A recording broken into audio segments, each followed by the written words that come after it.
सबसे मजबूत।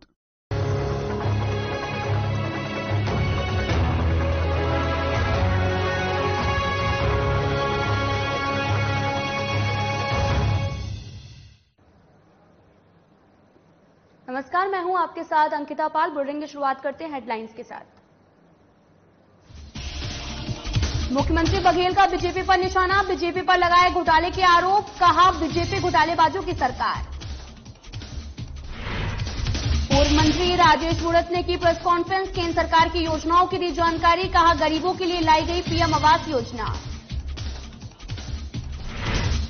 हंसागढ़ विधानसभा में रूप सिंह कोटई को टिकट मिलने से कांग्रेस समर्थक नाराज, हाईकमान के टिकट वितरण से असंतुष्ट हैं कार्यकर्ता, पार्टी से इस्तीफा दे रहे नाराज कांग्रेस समर्थक। गरियाबंद में आगामी विधानसभा चुनाव का बहिष्कार कर रहे किसान, धान खरीदी केंद्र नहीं खुलने से किसान परेशान, धान बेचने में किसानों को हो रही परेशानी। सिलदा नेवरा में अखंड राम नाम सप्ताह का आयोजन, कांग्रेस विधायक प्रत्याशी शैलेश तितिन हुए शामिल, भजन और कीर्तन साथ साथ राम नाम सप्ताह का समापन।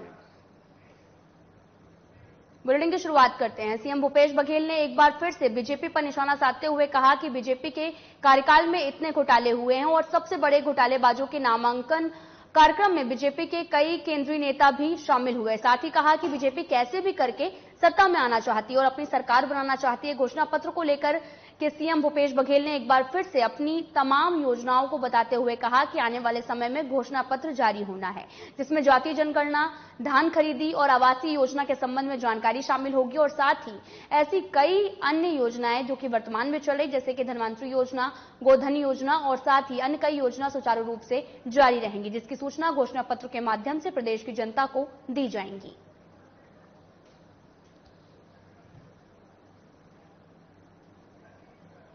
पहले तैयारी करते हैं, पहले हम सरकार में आएंगे तो ये करेंगे वो करेंगे, लेकिन भारतीय जनता पार्टी में अभी एक बात भी छत्तीसगढ़ की जनता को उन्होंने नहीं कही, केवल इतना कहा उल्टा लटका देंगे। और महाघोटालेबाज के वो नामांकन में गए थे, लटकाना तो उसको था, वो कर नहीं रहे हैं और उल्टा लटका के सीधा कर देंगे बोलते हैं। तो ये धमकी वाली बात जो गली मोहल्ले में जो दादा लोग करते हैं ना, उस प्रकार की भाषा है। छत्तीसगढ़ की जनता के लिए क्या करोगे ये नहीं बताया। मतलब आपकी नियत ये है कि कैसे करके सरकार को बदनाम किया जाए और बदनाम करके सत्ता में आया जाए और सारे जो संपत्ति छत्तीसगढ़ की जितने खदान है, फैक्ट्री है, सबको अडानी सौंपो। इनका एकमात्र एजेंडा है, इसके अलावा कोई दूसरा एजेंडा नहीं है। चाहे नगर नार स्टील प्लांट हो, चाहे खदान हो, चाहे कोयला खदान हो, चाहे लोहा खदान हो, सबको अडानी सौंपना। पूर्व मंत्री राजेश मूणत ने प्रेस वार्ता की और कहा कि केंद्र सरकार की योजना के तहत पीएम आवास योजना लाई गई। इसके तहत सरकार ने गरीबों के लिए कॉलोनी को भी फ्री कर दिया, जिसको लेकर केंद्र सरकार द्वारा गरीबों के लिए कॉलोनी में 12,000 मकान बन गए, जिसकी कीमत 2.5 लाख रुपए तय की गई। लेकिन राज्य सरकार ने सरकार केंद्र का पैसा रख लिया और 4 लाख रुपए मकान बेच रही है और कहा कि कांग्रेस अपने वादे से मुकर रही, पट्टे के लिए लोग दर दर भटक रहे हैं। नगर निगम के माध्यम से ये मकान अपने समर्थकों को किराए पर दे रही है। राज्य सरकार ने बिल्डर्स को फायदा पहुंचाने के लिए अपने अलग कानून बना दिए हैं।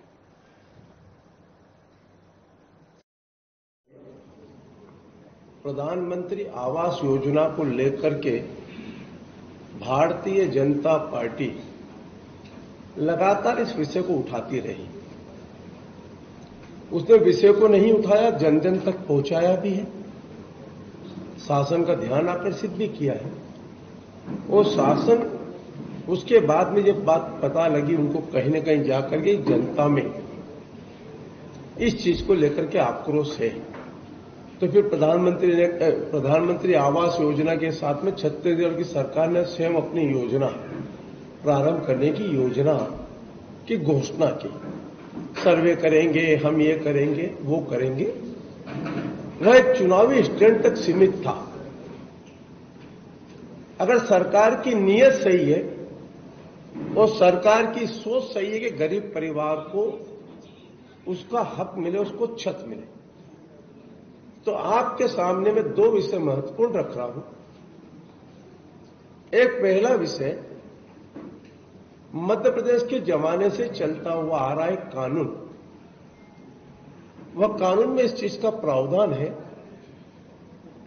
कि कोई भी व्यक्ति 5 एकड़ के ऊपर का लेआउट प्लान पास कराएगा तो 15% जमीन गरीब परिवार को बीएसयूपी के लिए आरक्षित करेगा। यह कानून के पूरे देश में चर्चा हुई और पूरे देश ने धीरे धीरे इसको केंद्र सरकार में उस समय की मंत्री और जो आज कांग्रेस पार्टी की छत्तीसगढ़ की प्रभारी है शैलजा जी, उसने उसकी तारीफ की है और उन्होंने अपने उस समय के आवास पर्यावरण मंत्री रहते हुए उसने पूरे देश के लिए सर्कुलर निकाला। उन्होंने कहा अच्छा है कि गरीबों के लिए जहां एक व्यवस्थित कॉलोनी होगी, उस कॉलोनी में बड़े लोग जो रहेंगे उनके साथ में वहां रहने के लिए गरीब परिवारों के लिए स्थायी जगह रहेगी, ताकि हम वहां पर कोई सरकारी कार्यक्रम, कहीं कोई चीज होगी, गरीब परिवार को हम दे सकते हैं। 15% आरक्षित जमीन इसलिए करते थे कि भविष्य में लैंड की कमी होने के बाद उसका उपयोग शासन अपने हिसाब। छत्तीसगढ़ के सीएम भूपेश बघेल ने गृह मंत्री अमित शाह और जैन समाज पर विवादित टिप्पणी किया था। बता दें कि जिसको लेकर बीजेपी प्रवक्ता और पूर्व कैबिनेट मंत्री राजेश मूणत भूपेश ने भी नाराजगी जताई है और कहा कि सीएम बघेल ने जैन धर्म के लोगों को नास्तिक कहकर उनका अपमान किया और कहा कि उन्हें भगवान महावीर के संदेश को पढ़ने की जरूरत है। जैन समाज सभी देवताओं की पूजा करता है और साथ ही कहा कि भूपेश बघेल के पिता भगवान राम पर प्रश्नवाचक चिन्ह लगाते हैं और ब्राह्मणों को गाली देते हैं। भूपेश बघेल पहले अपने घर में तय कर ले कि कौन सनातनी है। माननीय मुख्यमंत्री जी, आज आपने एक वक्तव्य दिया कि अमित भाई शाह जैनी है और माता दंतेश्वरी के दर्शन करने कैसे। सनातन धर्म के अंदर ना तो कोई जाति है ना कोई वर्ग है, सनातनी सनातन है। जैन समाज एक पूजा पद्धति है, लेकिन पूजा पद्धति में ऐसा कहीं नहीं है कि कोई जैनी माता दुर्गा को नहीं मानता होगा, कोई जैनी मां सरस्वती को नहीं मानता है, कोई गणेश भगवान की पूजा नहीं करता है, कोई शंकर भगवान की पूजा नहीं करता है, कोई भगवान राम की पूजा नहीं करता। संपूर्ण देवी देवताओं की पूजा जैन समाज भी करता है। और जिस 24 तीर्थंकर के अंदर हैं तो हमारे भैरव बाप जी भी हमारे हैं। हमारे अलग अलग पूजा पद्धति नहीं है। आप यह जो विचार प्रस्तुत कर रहे हैं ये ठीक नहीं है, उचित नहीं है, विमनस्यता के प्रतीक हैं। और छत्तीसगढ़ के अंदर जिस प्रकार से आप हमेशा, आपके पिताजी तो भगवान राम के ऊपर प्रश्नवाचक चिन्ह लगाने वाले, आपके पिताजी तो ब्राह्मण को गाली करने वाले, अगली जाति के बारे में आपकी विमनस्यता ठीक नहीं है। तो क्या पहले घर में एक तो तय कर लो कि कौन सनातनी है, तो आप कौन से सनातनी है फिर। कांग्रेस ने अपने सारे पत्ते खोल दिए हैं। जिन सीटों को कांग्रेस ने रोक कर रखा था, आज उन सीटों पर भी कांग्रेस ने प्रत्याशी घोषित कर दिए हैं और अपने बाकी बचे 7 प्रत्याशियों की लिस्ट भी जारी कर दी। कांग्रेस ने इन 7 सीटों में से 2 सीट पर विधायकों को रिपीट किया है, लेकिन सबसे अधिक आश्चर्यजनक घोषणा धमतरी और साथ ही सिहावा विधानसभा के प्रत्याशियों की है। आपको बता दें कि धमतरी में गुरसुख सिंह होरा और मोहन लालवानी और आनंद पवार को लेकर घोषणा के कयास लगाए जा रहे थे, लेकिन वो कांग्रेस ने ओंकार साहू को टिकट देकर सबको चौंका दिया। साफ दिखाई दे रहा कि ओंकार साहू को सीट देकर कांग्रेस ने साहू मतदाताओं को साधने की कोशिश की। वहीं सियावा विधानसभा से अंबिका मरकाम को भी मौका दिया गया।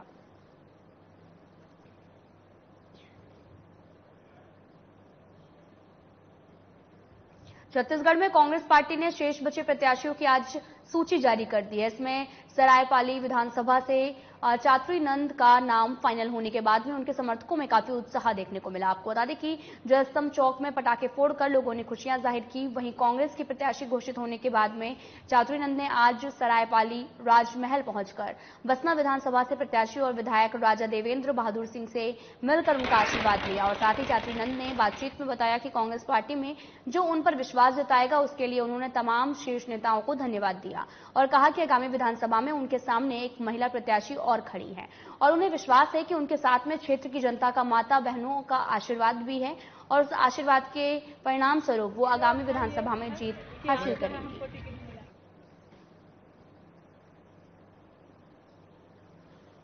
सामने जरूर एक सशक्त महिला हवे, पर हमार भी टीम में कोनो कमजोरी नहीं है।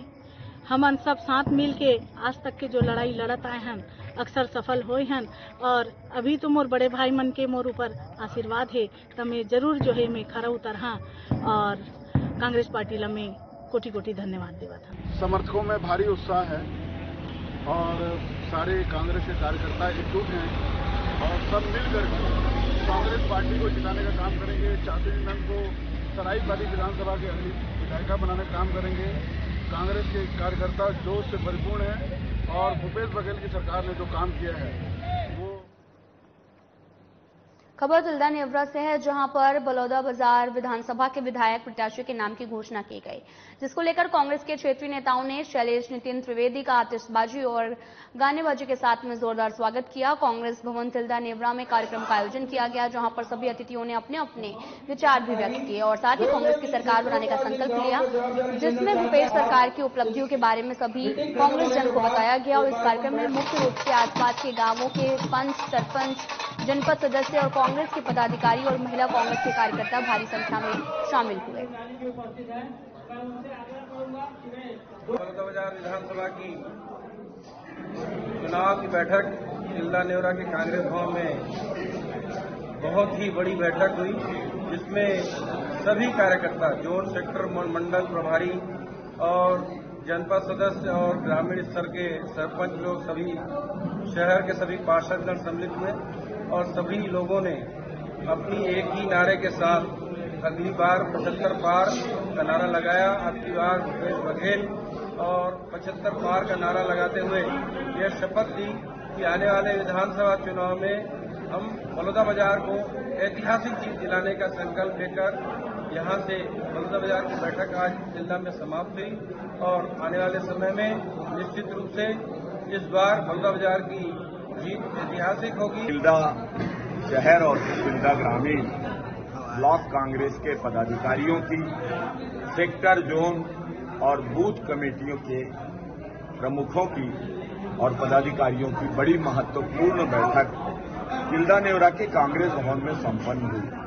सब ने एकजुट होकर कांग्रेस के अब की बार 75 पार के नारे को साकार बनाने का संकल्प लिया।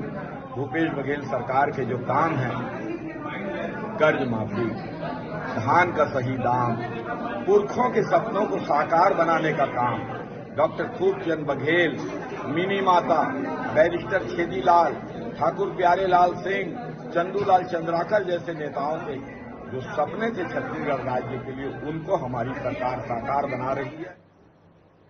कांकेर जिले के तीनों विधानसभा क्षेत्र में से अंतरगढ़ विधानसभा में कांग्रेस पार्टी ने की तरफ से रूप सिंह पोटई को टिकट दिए जाने के बाद में बगावत के सुर लगातार जारी हैं। आपको बता दें कि वर्तमान विधायक अनूप नाग के समर्थक ने भी अब कांग्रेस पार्टी से इस्तीफा देना शुरू कर दिया है। पूर्व ब्लॉक अध्यक्ष, जिला महामंत्री जैसे कई पदों पर रह चुके अमिताभ भट्टाचार्य के साथ में 29 वरिष्ठ कार्यकर्ताओं ने सामूहिक इस्तीफा दिया। मिली जानकारी के अनुसार आपको बता दें कि अनूप नाग के टिकट कटने से समर्थक नाराज हैं।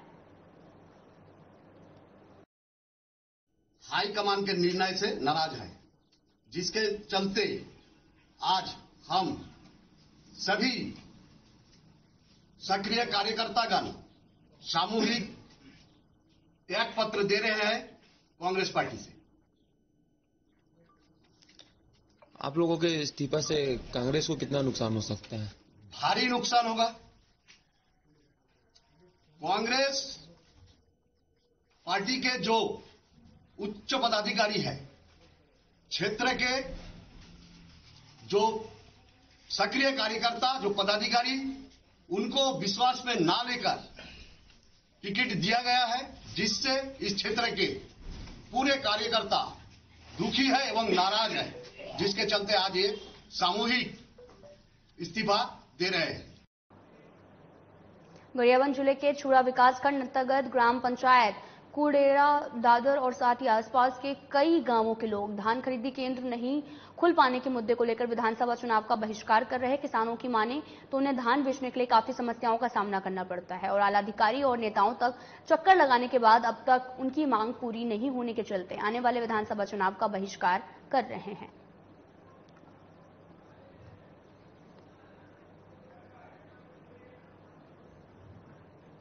तिल्दा नेवरा में अखंड राम नाम सप्ताह का आयोजन किया गया, जिसका समापन भजन कीर्तन और पूर्णाहुति के साथ में संपन्न हुआ। और नगर में आयोजित राम नाम सप्ताह के समापन कार्यक्रम में बलौदाबाजार विधानसभा के कांग्रेस विधायक प्रत्याशी शैलेश नितिन त्रिवेदी और साथ ही अपने कार्यकर्ताओं के साथ शामिल हुए और उन्होंने अखंड राम नाम सप्ताह में आए हुए सभी टोलियों का तिलक लगाकर स्वागत किया।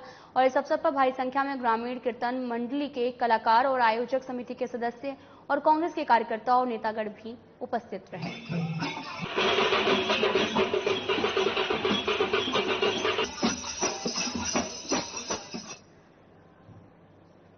छत्तीसगढ़ का सियासी पारा इन दिनों 7वें आसमान पर है। जी हम बात करें विधानसभा चुनाव की, जिसको लेकर सभी पार्टियों ने कमर कस ली है।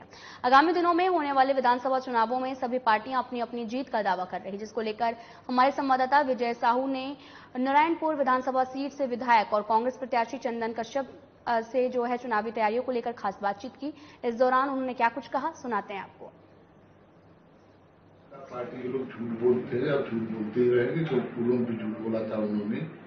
मैं बताना चाहूंगा आपको कि 15 वर्ष के शासनकाल में आदरणीय रमन सिंह के नेतृत्व में सरकार थे, यहाँ से मंत्री हुआ करते आदरणीय केदार कश्यप। उनके शासनकाल में 15 साल तक धर्मांतरण होता रहा और गांव-गांव में चर्च बना, तब तो हेलीकॉप्टर सोते रहे। आज आदिवासी उनको याद है, यदि उतनी आदिवासी हितैषी होते तो एक सरपंच को पेशाब नहीं किया भारतीय जनता पार्टी। किस आदिवासी बात करते हैं? उनको सिर्फ और सिर्फ आदिवासी नजर आए, क्योंकि उनका जनाधार खत्म चुका है। इन 76 साल में, भारत आजाद हुए 76 साल में 60 साल तो एक घर में राजनीति क्या विकास किया, सब तो कांग्रेस किया था। मैं पहले ही कह चुका हूं हर जगह पर, जिस मेरा बापर में पढ़े वो स्कूल भी कांग्रेस ने बनाया था। अब जिन सड़कों में चल रहे हैं, जिन जहाजों से उड़ रहे हैं और जिन रेलगाड़ियों में चल रहे हैं, अब जिन बड़े बड़े उद्योगों में का माल खा रहे हैं, अब जिन बड़े बड़े अस्पताल में इलाज कर रहे हैं, शायद सब खा। गरियाबंद में राजिम विधानसभा क्षेत्र के कांग्रेस प्रत्याशी अमितेश शुक्ला प्रत्याशी घोषित होने के बाद में उनका पहला नगर आगमन हुआ, जहां पर कांग्रेसी कार्यकर्ताओं ने उनके पक्ष में तिरंगा चौक से कांग्रेस भवन तक का स्वागत रैली निकाली। और रैली के दौरान गरियाबंद नगर में कांग्रेस पार्टी जिंदाबाद, भूपेश बघेल जिंदाबाद, अमितेश शुक्ला जिंदाबाद के नारे भी गूंजे। और आपको बता दें कि मालगांव से बाइक में युवा कांग्रेसियों ने शुरुआत की और वहीं तिरंगा चौक में उनका काफिला भी रुका। वहां पर कार्यकर्ताओं ने जमकर फूल भी बरसाए।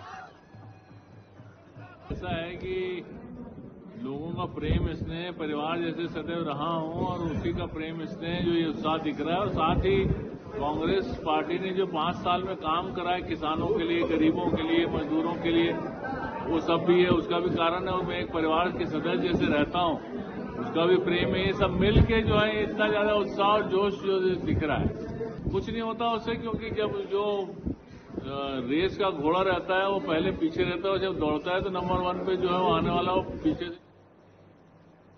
शारदीय नवरात्रि के पावन अवसर पर रायपुर पश्चिम विधायक विकास उपाध्याय के द्वारा अपने विधानसभा क्षेत्र के कई जगहों में पहुंचकर माता रानी का आशीर्वाद लिया और क्षेत्र में सुख समृद्धि और खुशहाली की कामना भी की। और साथ ही आपको बता दें कि क्षेत्र में दुर्गा समितियों के साथ में माता जी के जसगीत सेवा किया गया और साथ ही गरबा में शामिल होकर लोगों के साथ गरबा नृत्य किया गया। इस अवसर पर कई जगहों में स्थापित माता रानी के स्मृतियों और साथ ही सदस्यों ने विधायक का जोरदार स्वागत भी किया। इस अवसर पर विकास उपाध्याय ने भी कहा कि शारदीय नवरात्रि महापर्व हम सब के लिए एक बहुत ही सुखद पर्व है और हम सब अपनी आराध्य देवी माता दुर्गा जी की कई स्वरूपों में पूजा अर्चना करते हैं। और इस अवसर पर भारी संख्या में कांग्रेस जन और क्षेत्रवासी सहित समितियों के सदस्य भी उपस्थित रहे।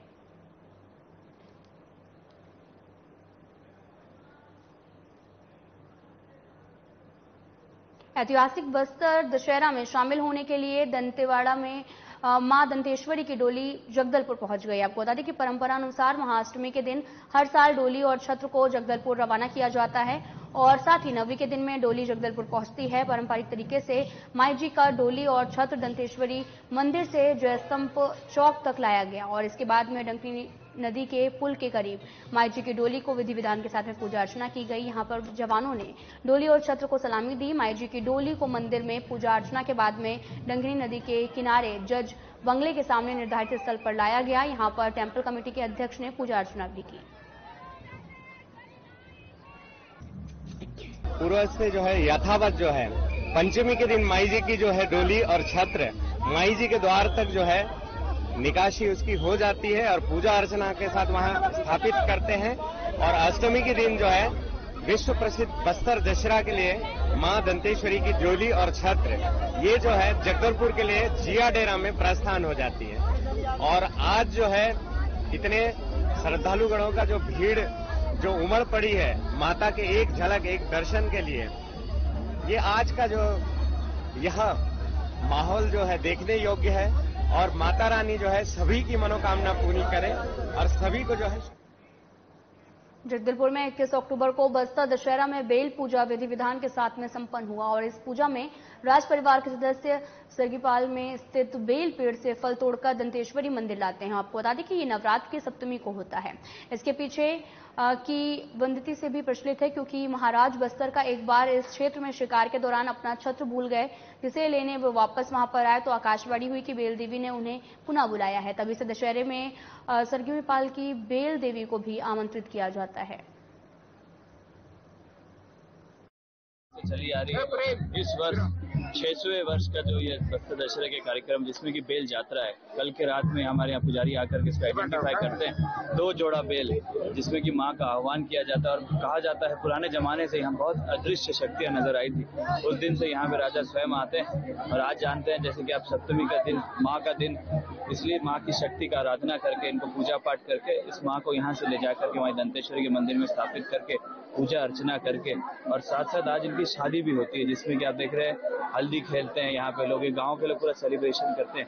और ये बहुत ही अनोखा ये है कि बस्तर में सिर्फ एक ही जगह चुना गया, वो भी सरगीपाल, जो कि पास में ही है। उस समय से आज दिन तक यहाँ पे जिस तरीके से शादी की जाती है उसी तरीके से यहाँ पे पूरा स्वागत किया जाता है और राजा के पुजारी की हैसियत से यहाँ पे आकर के पूजा अर्चना करके माँ को वापस ले जाकर के भाई दंतेश्वरी में स्थापित करके पूजा अर्चना करके आज का कार्यक्रम समाप्त होगा, जिसे कि हम बेल यात्रा के नाम से बस्तर दशहरा। पंगाजूर पुलिस ने 19 लीटर देशी शराब बेचते हुए एक युवक को गिरफ्तार किया है। आपको बता दें कि शराब की कीमत 2280 रुपए बताई जा रही है और साथ ही युवक के पास से 100 रुपए नकदी जब्त किए गए। आरोपी के खिलाफ आबकारी एक्ट के तहत कार्रवाई कर आरोपी को जेल भेज दिया गया। पूरा मामला पंगाजूर थाना क्षेत्र के इंदिरा आवास का है।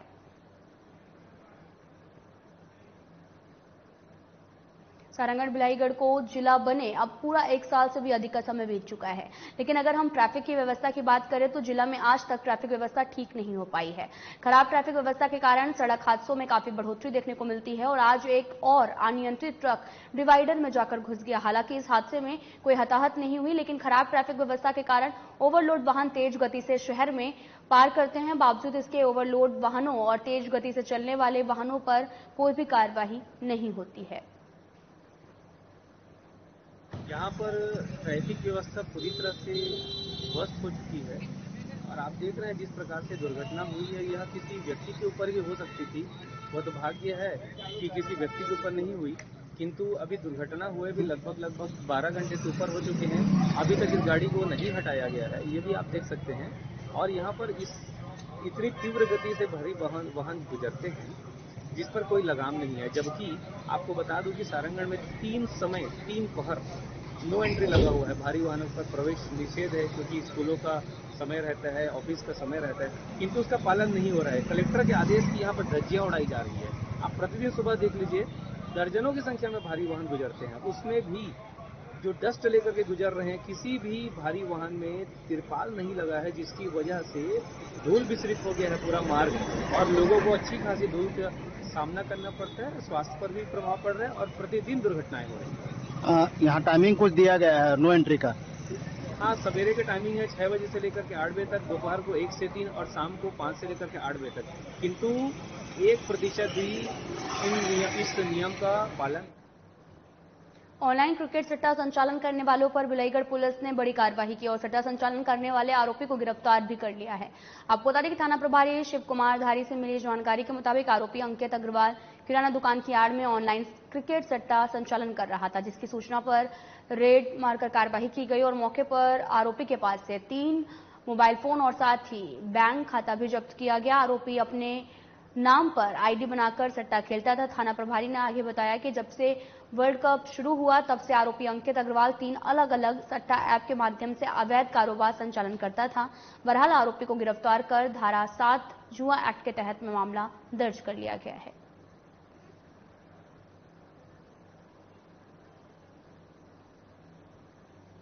तो वहीं भारत न्यूजीलैंड क्रिकेट मैच में मोबाइल पर क्रिकेट सट्टा लगाकर 4 आरोपी को रायगढ़ पुलिस ने गिरफ्तार किया। आरोपियों से 11,000 रुपए और 4 मोबाइल फोन जब्त किए गए। आपको बता दें कि क्रिकेट सट्टा पर साइबर सेल और चक्रधर नगर पुलिस की संयुक्त कार्यवाही की गई और रायगढ़ वरिष्ठ पुलिस अधीक्षक सदानंद कुमार ने भी दिशा निर्देश पर साइबर सेल और थाना की टीम द्वारा अवैध मादक पदार्थों और जुआ सट्टा पर लगातार कार्यवाही की जा रही। चारों आरोपियों के विरुद्ध थाना चक्रधर नगर में धारा 6 अधिनियम के तहत कार्यवाही की गई। और आपको बता दें कि क्रिकेट सट्टा रेड की कार्यवाही में थाना प्रभारी प्रशांत राव अहर और साथ ही उप निरीक्षक जुएल साहू और सहायक उप निरीक्षक नंदू की अहम भूमिका भी रही।